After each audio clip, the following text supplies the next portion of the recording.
This podcast is sponsored by Communicate and Connect Counseling, where we have a team of therapists who provide individual, couples, and family therapy services, all tailored to meet the needs of military and veteran families. To learn more about our services, visit www.communicateandconnect.com. Welcome to the Communicate and Connect podcast for military relationships with your host, Elizabeth Polinsky, a military marriage counselor. If this is your first time listening to the Communicate and Connect podcast, please take a second to go rate, review, and subscribe to make sure you get all our future episodes. We also really want to know what it is you love about our podcast, and if for some reason you're not loving it, we want to know that too, because we're committed to providing the best quality content to help you improve your relationships.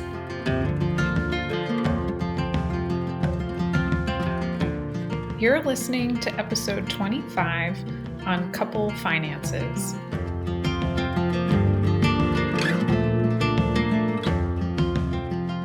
Hey there, welcome back to the Communicate and Connect podcast. If this is your first time, then I just want to say hi, welcome. My name is Elizabeth Polinsky. I go by Liz, and I am a military marriage counselor in Norfolk, Virginia, which is where my husband is stationed with the Navy.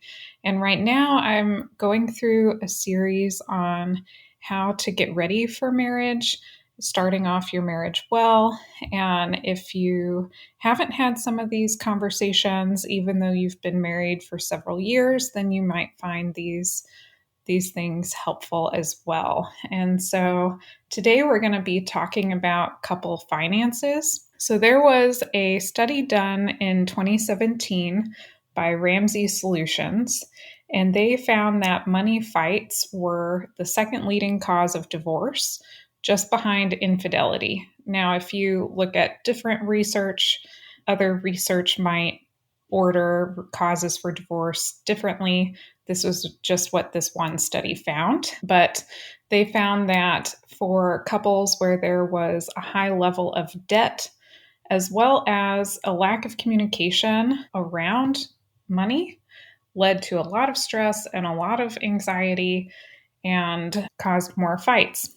One of the things that they found was that the more a couple had in debt, the more likely they were to say that money was one of the top issues that they fought about. So debt is a huge stressor for relationships. And they also found that about half of the couples who had $50,000 or more in debt would say that money was one of the top reasons for their arguments. And if you compared that to the people who said that they had a great marriage, the people who said they had a great marriage were almost twice as likely to talk about money on a daily or weekly basis compared to those who said their marriage was just okay, or if their marriage was in a crisis. And so being on the same page with money is a really big deal for your marriage. And there are a few different things to think about when thinking about couple finances. One of the first things to think about is the way that you and your partner want to handle money. I suppose there are three ways. One is you could have a joint account together where all of the money is collectively yours as a couple. You could have totally separate bank accounts, or you could have a mixture of individual accounts and couple accounts. This is the one that I tend to recommend, or at the very minimum, at least having one joint account, especially for military couples. If you want everything joint, that's fine too. But for military couples, especially with deployments, having a joint account is helpful. So that way the spouse who is staying at home can make sure bills get paid, and if anything happens, they can access the account and make sure everything is taken care of. So having at least one joint account, I think, tends to be helpful, even regardless if you have other separate accounts or not. Now, another thing to think about is, so if you have separate bank accounts, what percentage or amount of your income do you want to be dedicated to couple and family expenses versus being just for you individually? And so there are different ways to do this.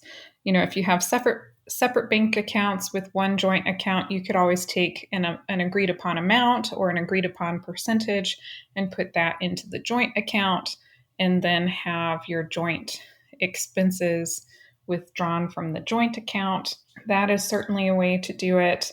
If you are more on the side of wanting to start off with joint accounts and not really wanting to have separate accounts, you could go the opposite way.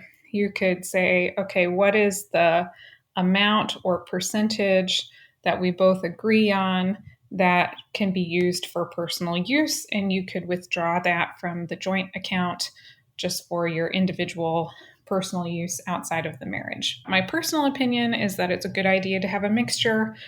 I tend to think that having a separate account, or at least being able to withdraw money for personal use, is really nice. Because what if you want to get your partner a surprise gift or, Christmas gift, birthday gift? You don't want them to see necessarily that transaction on the bank account. But at the same time, you want to have a feeling of transparency in how money is being used in the relationship. I would say transparency is maybe one of the biggest communication skills that's needed for marriage across the board, even outside of finances. But especially if you're not being transparent about the money, then that can really get heated in a marriage. Additionally, outside of just having the transparency, that transparency allows and it helps build up trust between the two of you. But additionally, it also feels more like a team effort, which is really what we want. We want your marriage to feel like you and your partner are the board of directors of your relationship and of your family. So that way you guys collectively together are a team, making the decisions, knowing what's going on. And then after you've decided together, you could delegate the tasks out however you want them to be done. But the initial step is for you guys to be a team, including being a team in regards to your couple finances. So another thing to think about is how you want bills to be paid. There's no right or wrong answer for any of this. It's just pros and cons of different options, and ones that I think tend to work better for helping your relationship feel like a team and promoting transparency and the teamwork. But the next thing to think about is how you want to divide bills. So one way is to have a joint account that all the bills come out of. Another option is to divide which bills each of you pays for. Again, no right or wrong answer, as long as it is a discussion that's talked about and agreed upon between the two of you. The next thing that you should probably be deciding is, at what point do you want the discussion to be a joint decision-making process for how much you spend? So everyone is going to be different on this. Just to use easy numbers, let's say that over $100. That might be high for some people and that might be really low for other couples, but just for the ease of the conversation, let's go with $100. Let's say up to $100 you can just spend on whatever you feel like spending on, and you don't need to check in with your partner. But then after $100, you guys are needing to be in agreement that that's an okay purchase to buy because it's more than this amount. That is what you want to decide on together as a couple. At what amount of money should something be a joint decision that the two of you make together versus one person being able to decide on it on their own? The next step in getting your finances in order as a couple is to decide on a budget together. So many couples don't do this. And I'll be honest, like my husband and I didn't do this at first. And then when we did, we were so relieved. At least I was very relieved. Maybe I can't completely speak for him, but I think he's on the same page with me there. Deciding on a budget together is important because the two of you may have very different spending and saving styles. This is something that maybe you could discuss when you're determining your relationship values. And so that I talked about determining your relationship values in episode 24. So if you haven't listened to that, go back and check it out. But your values around saving money versus spending money, or even investing money. What are your personal values? And then together as a couple, you should decide how you want to collectively together differentiate how much you want to spend, save, or invest. Again, this is all about being a team in your marriage and being a team in your finances together. You also, in my personal opinion, should be balancing the budget together. Some couples really delegate this to just one partner and not the other one. You can do that if that is what feels right to your relationship. If you did do that, then you just want to make sure there is some sense of transparency and that the partner who's not really involved with the finances at least has an idea of what's going on and they're not totally out of the loop. But if you're doing them together, then I tend to think that once a month, it's good to balance the budget together. You can make this part of a monthly check-in meeting, which I talk about in episode 23 on marriage meetings. So if you haven't listened to that, that is maybe my number one tip for couples to be doing, is having at least monthly relationship check-in meetings to talk about how things are going in the relationship. And this is a time where you could go over finances, you could balance the budget, or you could make it a separate meeting if you wanted to. But again, this helps keep transparency between the two of you. It also helps you both be working towards financial goals together.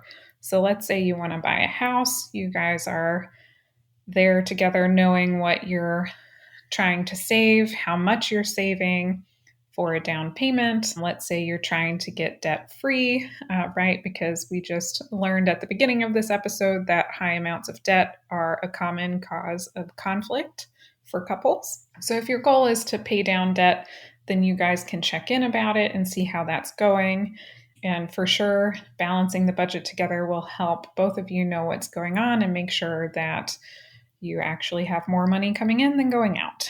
And then I think lastly, another reason to be setting a budget together and then balancing the budget together is that it allows you to decide together when you want to modify your financial priorities. And so this might happen when there is a change in your life circumstances. So example, when you're buying a house, you want to save for a house, maybe you're not investing as much. Maybe you're spending less because you want to have the down payment. Or maybe you are moving, and so you know more of the money is not going to be saved this month because you're going to use it for the moving costs, but then you want to go back to saving that amount again once the move has been completed.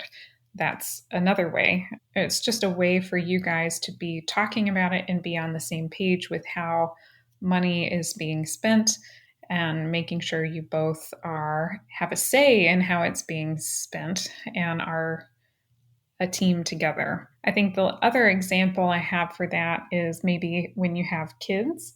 So maybe you were investing in like stocks or something. I don't actually know that much about investing, but you're investing in something and then maybe you have kids and you want to change the percentage that you're investing in stocks or whatever to also investing some of that instead into your kids' college fund. They have these investing things for kids where you can invest the money, but it's then for their college whenever they're old enough. Again, I'm not a financial expert. I don't know that much about investing, but I know about relationships. And so if you are doing a monthly budget meeting together, financial meeting together, this allows you to talk about your finances and decide, do we want to switch things up because we are having this change that's happening in our family? So let me just recap. Money is a big cause of arguments for couples, and the more you communicate about it, the better, because the people who had great marriages, at least in the study by Ramsey Solutions, were talking about money at least weekly, if not more. And there are a lot of ways to decide how you will handle money in the relationship. Again, no right or wrong answer, as long as it's a discussion between the two of you and there's transparency, you both know what's going on, and there's a feeling that you are a team together in making decisions. And then I tend to recommend that you make a budget together, that you sit down and do that together, and that you balance it once a month. And so my action item for you today from this episode is that if you have not done this and not made a budget together, I would go grab your partner and put it on the schedule. Put it on your calendar somewhere to sit down and make a budget together. If you want a template to use, then go see this episode's show notes where I provide a budget template for couples that you can download and use if you'll find that helpful. I hope you enjoyed this episode, and make sure to message me, find me on social media if you have any questions or ideas on topics that you want me to cover on this podcast.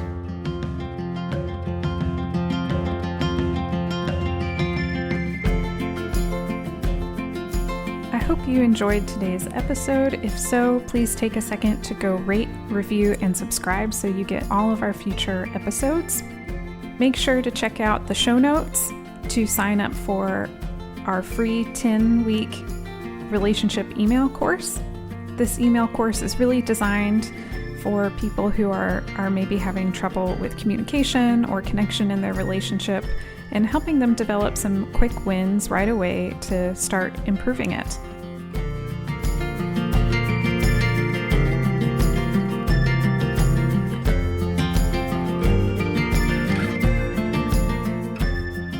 While I am a therapist, this podcast is for educational purposes only and is not considered therapy. And it should also not be a replacement for therapy. If you think you need a professional of any kind, you should definitely go find one. Until next time.